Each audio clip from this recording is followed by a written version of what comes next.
انتقدت الصحافة الألمانية زوجات وصديقات لاعبي المنتخب بعد الخروج الكارثي من كأس العالم 2022، متهمة إياهن بأنهن مملات، ما أثر على مستوى اللاعبين.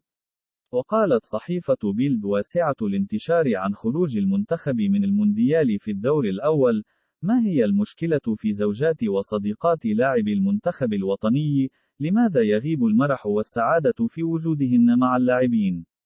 وتابعت: لنأخذ زوجات وصديقات لاعبي إنجلترا، يمكن رؤية السعادة التي تغمرهن خلال السفر لدعم اللاعبين في البطولات الكبرى، بينما الألمانيات ظهرن وكأنهن يشعرن بالملل، ما أثر على مستوى اللاعبين.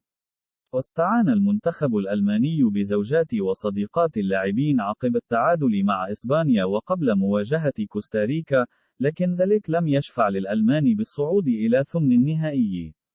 وودعت ألمانيا كأس العالم 2022 بعد فوز اليابان على إسبانيا 2-1، ولم يشفع لها فوزها على كوستاريكا 4-2، إذ تعادلت مع إسبانيا بالنقاط، لكن الأخيرة تأهلت في المركز الثاني بفارق الأهداف.